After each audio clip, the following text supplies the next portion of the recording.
You're listening to Aviation Marketing HANGAR Flying, the community for the best sales and marketing professionals in the aviation industry. You can't learn to fly just from a book. You learn from other pilots who know the tools, the skills, and the territory. Your hosts, John and Paula Williams, are your sales and marketing test pilots. They take the risks for you and share strategies, relevant examples, hacks, and how-tos. Be sure to subscribe on iTunes so you won't miss a thing. Welcome to our book club discussion this month. It is somewhat subdued because we're having a little bit of a hangover from two events. One is NBAA, which is the world's largest business aviation convention. And second is because the elections in the United States were held last night and everybody was up late watching the results. So anyway, if we're a little slow, that's why. But here is what we're talking about today. The book that we sent out in November and read, hopefully most of it, is Predictive Analytics by Eric Siegel. And one of the things on the back, this becomes particularly timely because of the election in the United States. What Nate Silver did for poker and politics, this book does for everything else. David Weber, author of Nerds on Wall Street. So I don't know about you, John, but I was obsessively checking Nate Silver's blog, which is the 538 blog, which is supposedly the aggregation of all of the polls on how the election was going to go last night. And it went very different than everybody expected. I didn't watch his aggregation of crap because I was under the impression, and always have been, that pollsters don't get it. Exactly. So that makes an interesting segue into this book, because not only can statistics and analytics do good, they can also lead you very far astray, right? Absolutely. Very simple things can invalidate what you say. As an example, and I don't know what page it's on, but it strikes me, and is this thing that says weather prediction can only be 50% accurate. In what time frame? Under what conditions? Because I can tell you that any pilot out there, by regulation, has to be able to forecast weather within 70% accuracy to get his rating. Exactly, which means that you and I are better than any of the weather forecasters that... But again, on what time frame? Exactly. For the duration of his flight. Well, that's fine. That's a lot easier than for 2 weeks. That's true. So what I'm trying to say is, he invalidated the whole book by not being specific in that very statement. Yeah, and that's the thing that really gets you, I think, with analytics and everything else, is that you can have massive amounts of data, but if it's based on an improper assumption somewhere, the amount of data doesn't help you, yeah, right? It's meaningless. Exactly. Right. So welcome, Lillian. We're glad you're here. And we're just kind of getting started with our general impressions of the book, what we thought about it and things, besides the fact that it was way too big and the wrong month to be discussing analytics. Actually, it's probably right before NBAA forget too much.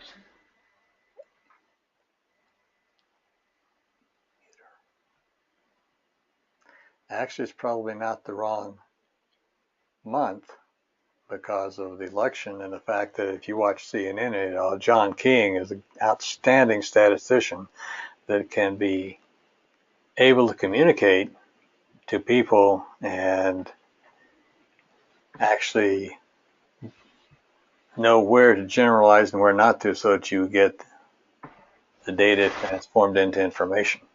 Right. Yeah, I think he did a good job. He was on CNN last night, right? Yes. Cool.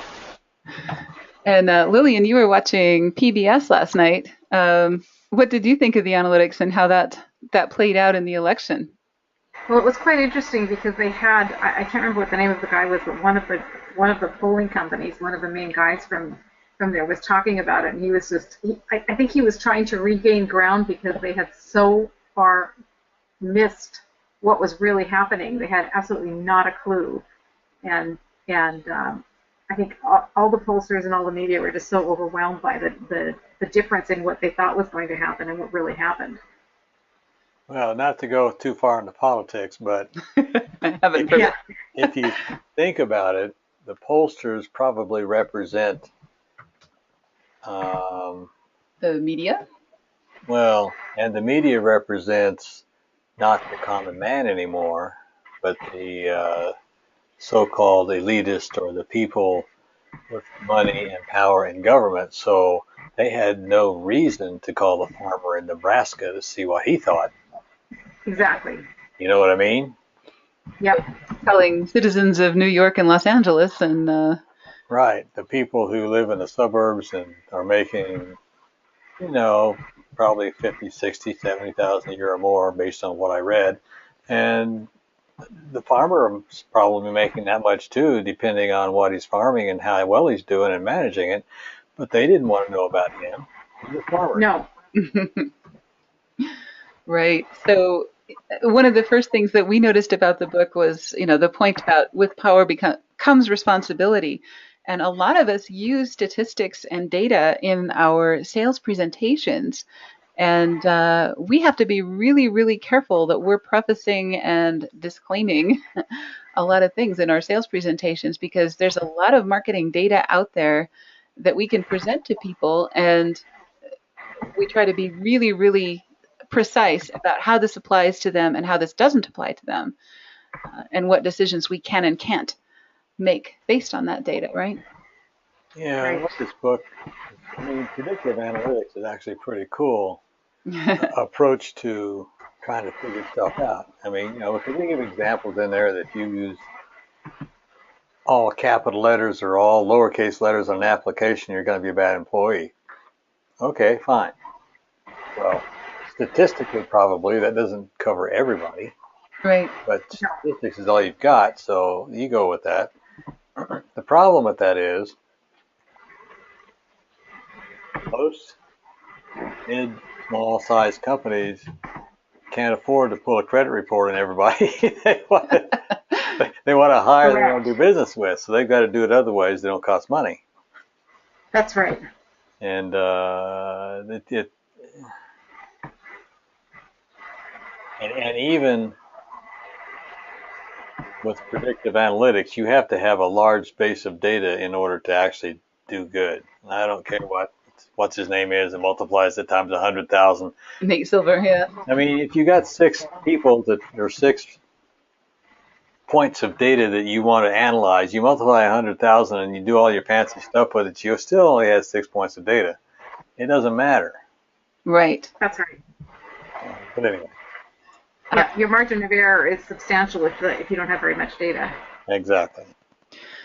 One of the decisions that we make every year is, should we consider, should we keep sending out CDs, or do most people not have CD players anymore, in their computers? Right.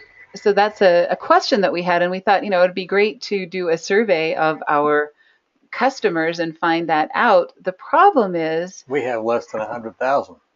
We have less than 1,000. So the point is, what good does it do? So we went to our marketing group, who has several 100,000 people, members in their group that they send CDs to. Yeah.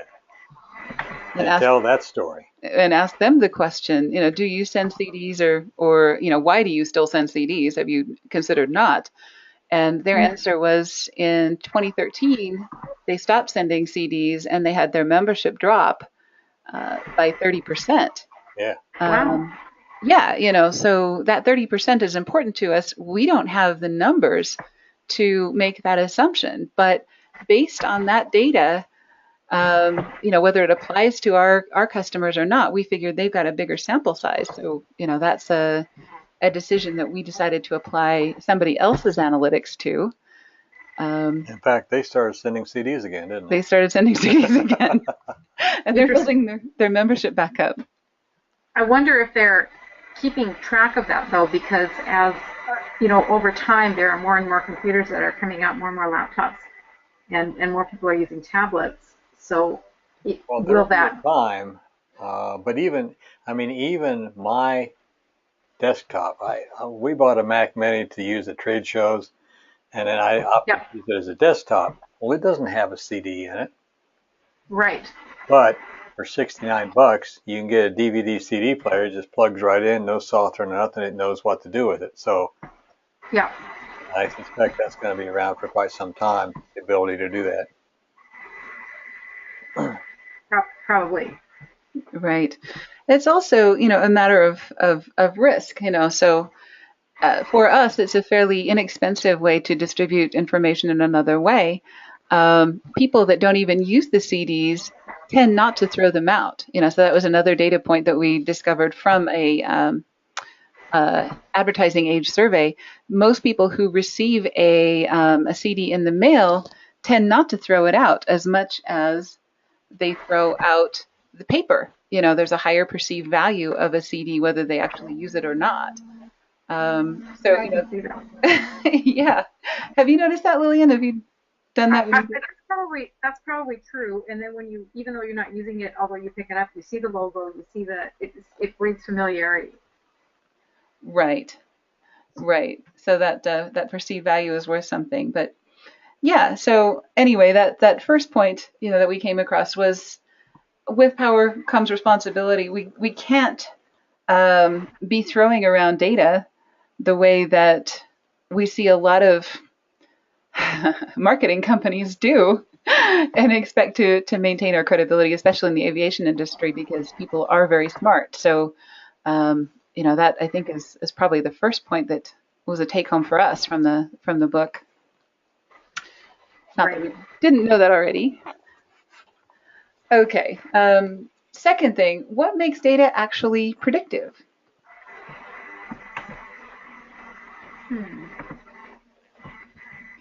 The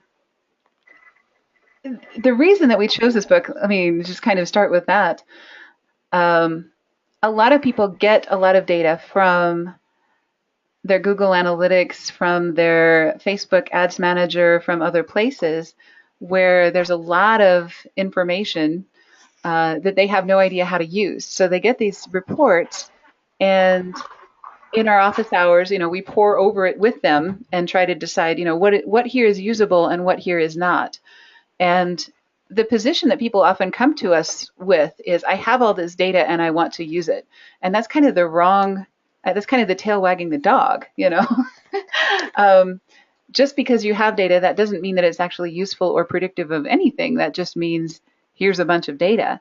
What we need to do is, what we call the scientific process, where we start with a hypothesis. Should we make our website usable on an iPhone? That's a question that we could answer using Google Analytics. Right. But just because we have Google Analytics doesn't necessarily mean that we should use every piece of data that comes from it, right? Exactly. Right. Yeah. As a matter of fact, anytime you've got and what this book, I don't know that I saw it anywhere in it, fails to mention, is that once you've got this massive amount of data and you can do these things with it, right? Well, you have to have an algorithm that will munch the data and then throw out data points for you that are, not nearly as many and more predictive of what's going on. So they show you trends, like the typical trend analysis.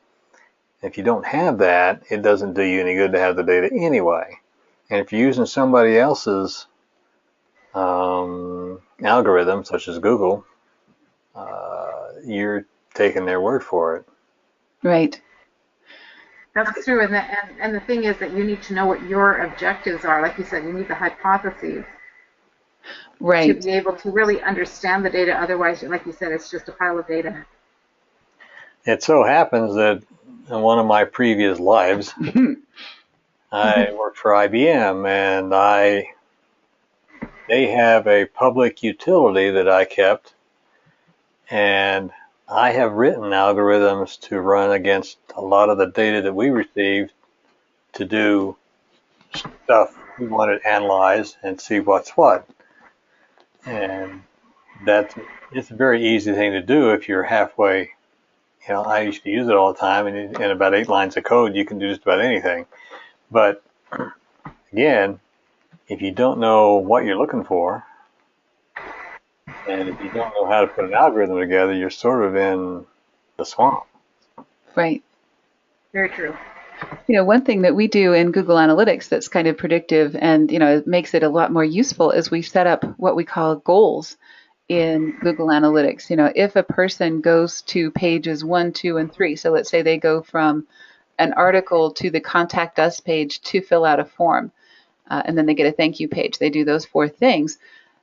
We have an idea that those kind of people, or we have a hypothesis that those kind of people are the folks that are going to buy from us or are going to buy from a client. So we can set up a goal saying if people do these 4 things, set up some kind of an alert so that somewhere in that vast sea of spreadsheets and stuff, here's a discrete piece of information that is actually usable and is actually predictive of future behavior. So that's one way that we use Google Analytics in a way that we think is predictive. But once again, it's just a hypothesis until we prove it, run through it a few times, see if it actually works.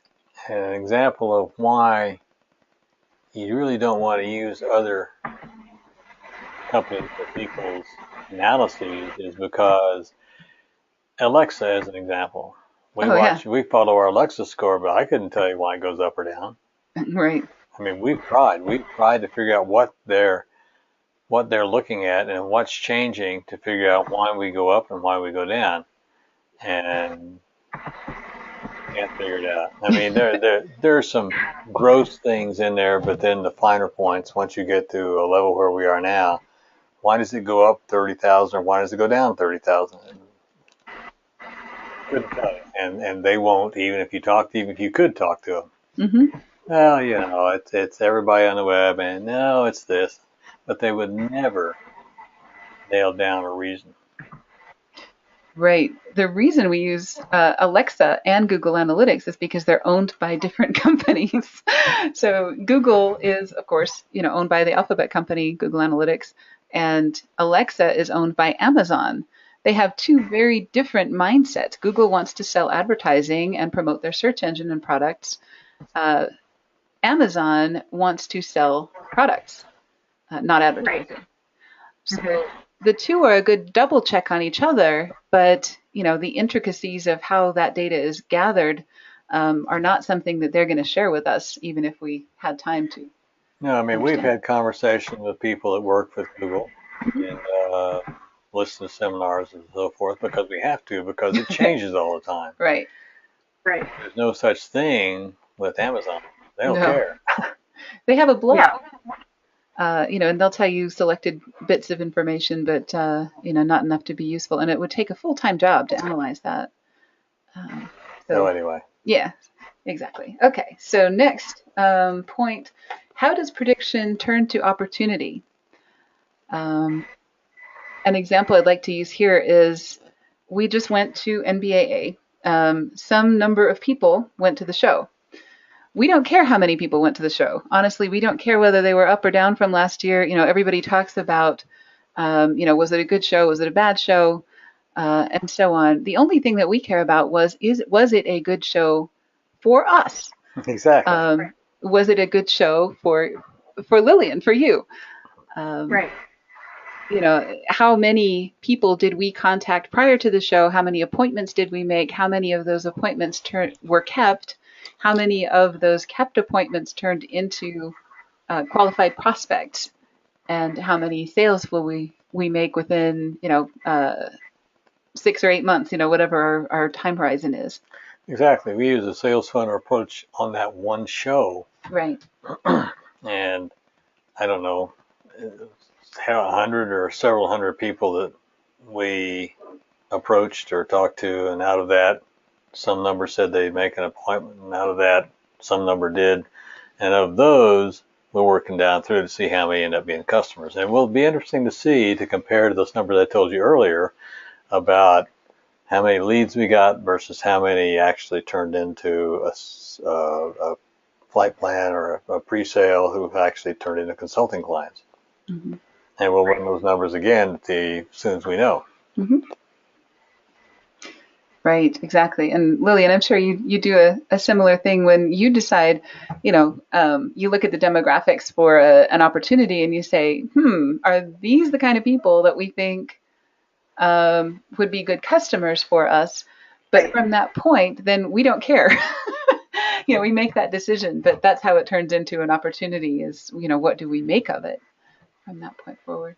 True. And with consulting, I think, and consulting type of business, it's much more,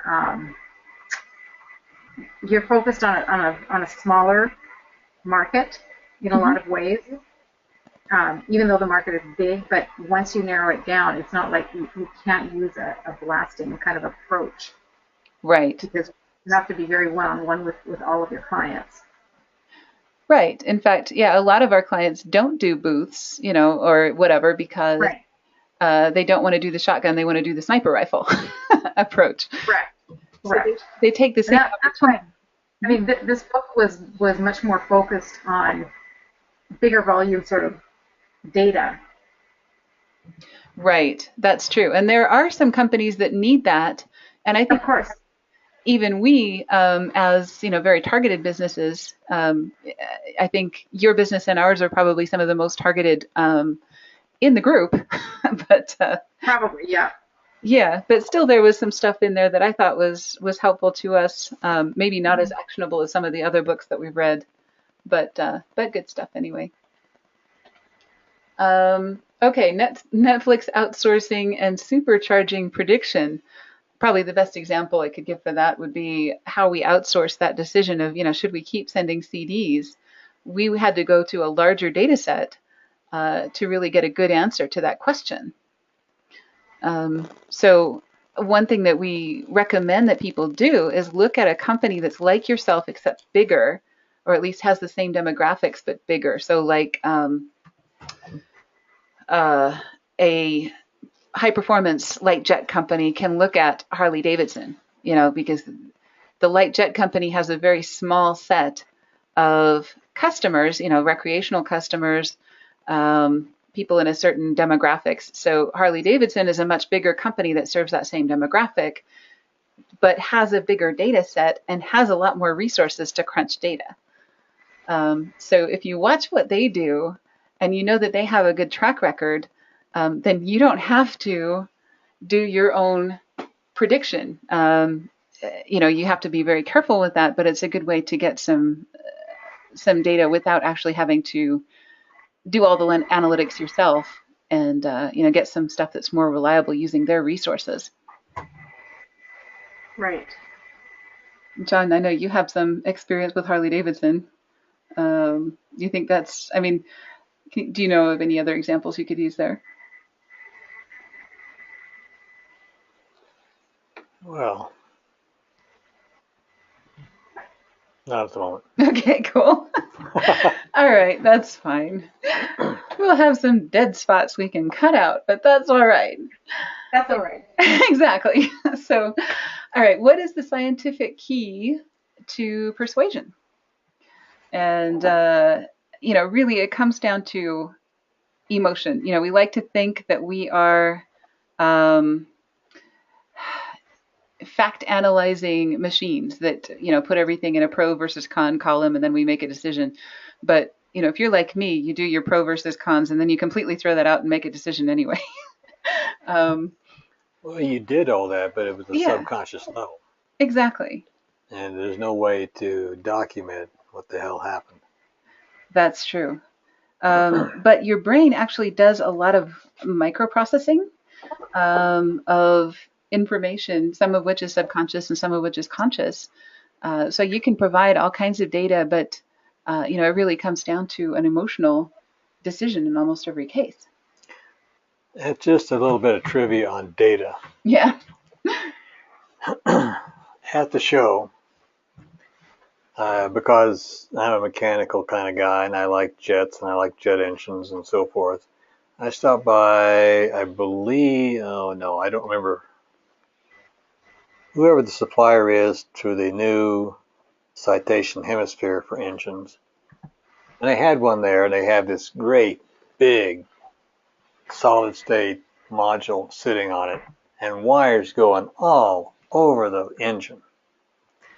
And the sign says they collect, let me see, I probably have the numbers wrong, but you'll get the idea. They connect about 100,000 data points every 3 seconds on that engine. That's basically 1 terabyte per minute. Oh yeah, that was that Saffron system that was wired, Yeah. had the engine with wired for sound with all these sensors. So, okay, so they're producing a terabyte a minute of data. Right. Now that is Wow. a chunk. And you think about it, these airplane engines will run 4 to 5 hours at a shot. Right. So they're not going to store that data. They have to analyze it as it comes through And discard it. and discard what they don't want, and then what they keep, they do predictive analytics on that. Right. And I wonder if we shouldn't think about that as an approach to, I mean, we don't make that much data, but other people do. Right. Well, we do though. I mean, when we do a status report for someone, there's 15 pages there sometimes of data, of which maybe 3 or 4 decisions will come out of it, and then it gets thrown in their base camp and we never see it again. So we do discard a lot of data on purpose. True. And I don't necessarily think that's a bad thing, because sometimes our clients will see something that we don't, or we will see something that they don't and say, here's a thing we need to act on. The rest of it is just, oh, that's interesting, and we carry on from there, right? Yeah, they had a section in the book on the NSA and why they're doing what they do. And privacy aside, if you're looking at just raw data, I get it. Mm-hmm. Because the more data they have in their universe, then if something pops out of the norm, they go down and click on it, and then they go into depth on everything they've got. Mm-hmm. Right. When we do a flight plan, that's like this big 1-inch binder of data, findings, reports, and so on. And then we boil it down into a 1 sheet of here's 3 recommendations based on all of this stuff. And so we do that work for people to digest all of that data and turn it into, here's some actionable things we can do with that. Right. And the reason all that supporting doc is because if you could click on it, then you can go back into it and see what it is. At least it points back into it. Exactly. And Lillian, I'm sure you have a similar situation where, when you're doing evaluation for a company, you look at a whole lot of data. Yes. Of which a lot of it you probably discard and come up with, here's what's really important and that we need to make decisions based on, right? That's absolutely true. There is definitely, sometimes there's an overload of it, but yes, you definitely have to pick and choose and know what it is that you're, but like you said, you need to know what you need to have an idea as to what you're going after at the beginning. What are you looking for? Right. What are our otherwise it's just data. True. Exactly. Absolutely. Okay, and here's another one that's very closely related to this. Why is human behavior the wrong thing to predict? Because you can't predict it. Yeah, I think the election last night was a perfect example of that. I mean, Nate Silver does a great job of predicting poker, right? Because it's cards and it's chips and it's mathematical formulas and it works really well to predict the behavior of cards. Well, you can predict anything that's reduced to numbers. Right. But human behavior isn't. You can influence it, but you can't predict it. We've never run into a situation like this, so nobody can predict how they're going to react to a particular, an election like this one that has so many factors. And people are just people, so. Yeah, they're going to be analyzing this data for a long time. Oh, you think? It's so much fun to listen to the hours of, them trying to backpedal on all of the predictions that they've made. And here's why we missed this, and here's why we missed that. It was really fun to see. Yeah, it definitely was. Yeah.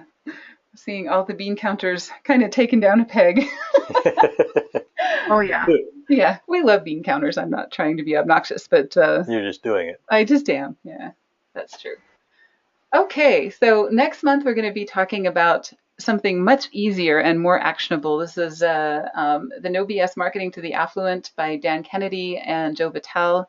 They actually are part of a marketing group, a larger marketing group that we belong to, and this is very marketing heavy. You'll notice that the book itself is an advertisement for their services and things. So that's kind of instructive in its own way.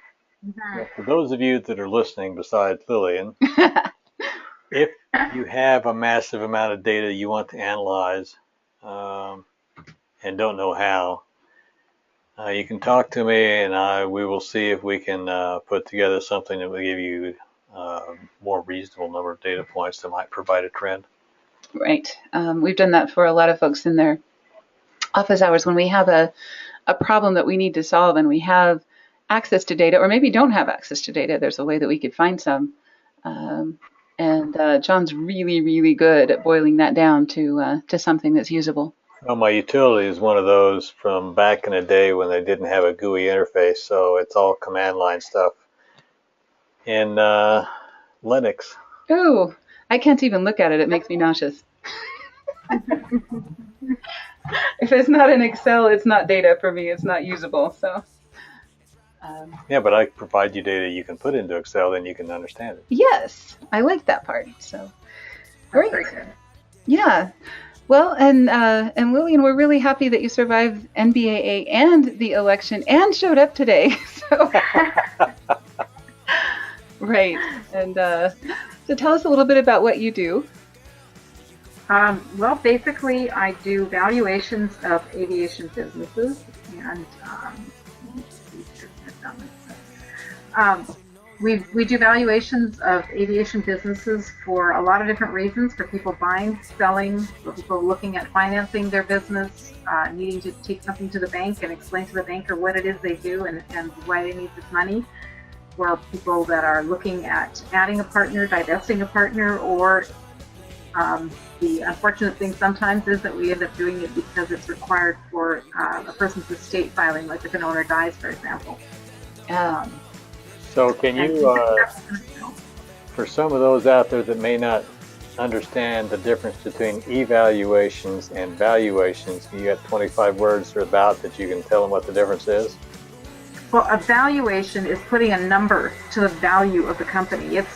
The other word that's sometimes used is appraisal, but appraisal tends to be used more for like physical objects, like an aircraft, for example. A valuation includes more of the intangibles, goodwill into the company and things along those kind of lines. Yes, understood. Fantastic. Right. So go sell more stuff. America needs the business, right? Yeah, that's right. Zig Ziglar. Good quote. Good quote. Exactly. Thanks for joining us for Aviation Marketing HANGAR Flying, the best place to learn what really works in sales and marketing in the aviation industry. Remember to subscribe on iTunes and leave a rating.